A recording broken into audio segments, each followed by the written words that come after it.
Diante do risco de paralisação das atividades no Congresso, os presidentes da Câmara e do Senado anteciparam a volta deles às sedes do Legislativo para tentar interromper a obstrução das votações.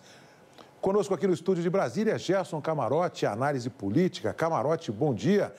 A gente vê a obstrução da oposição, mas se diz no Congresso, sempre, a gente fica por lá sempre, que obstrução é papel, é trabalho da oposição, né? Pois é, Heraldo. Bom dia a você, bom dia a todos. A percepção é que obstrução, sim, existe até o chamado kit obstrução, mas nesse caso é uma ocupação da mesa da Câmara e da mesa do Senado.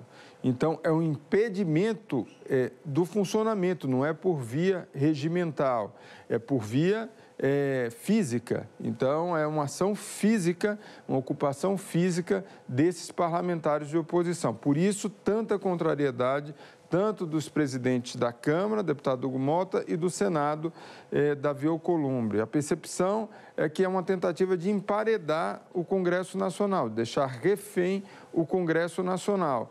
A opção que poderia ser feita do ponto de vista físico, uma coisa é você estar durante uma sessão e não dar quórum, ficar impedindo uma votação do ponto de vista regimental. Outra coisa é o que está sendo feito, a percepção é que isso é antidemocrático.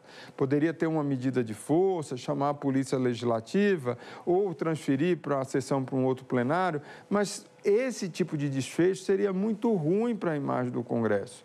Por isso mesmo, está sendo chamada reunião de líderes, tanto na Câmara como no Senado, para esta data, o dia de hoje, para tentar uma negociação. Camarote, bom dia para você. Enquanto isso, quais são as consequências imediatas? Porque tem muita votação importante que está parada. Pois é, Ana, bom dia a você. Estava perguntando exatamente isso para alguns senadores mais próximos do senador Davi Alcolumbre. A percepção é que isso daí, inclusive a agenda do país fica paralisada. Como está acontecendo um prejuízo do país?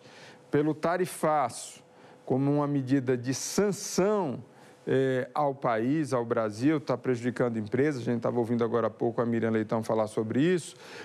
Esse tipo de paralisia da agenda do país no Congresso Nacional também prejudica os andamentos do trabalho e prejudica a pauta do país. Então, a percepção é a seguinte, olha, você impor, por exemplo, um projeto de lei de anistia ao ex-presidente Jair Bolsonaro, ou impor um impeachment, pautar o impeachment de um ministro do Supremo, Alexandre de Moraes, ao Congresso Nacional, através de medida de força física, isso é completamente antidemocrático. Ou se cria uma maioria e faz um convencimento para as pautas de interesse da minoria, no caso da oposição, ou não tem como você obrigar à força. Não existe isso, inclusive, do ponto de vista dos parâmetros e dos históricos do Legislativo brasileiro. Então, isso é uma medida de força, o governo a oposição está deixando o Congresso refém, e aí você tem, de fato, uma situação bem complicada de ser solucionada. Ana. Ok, obrigada, viu, Camarote?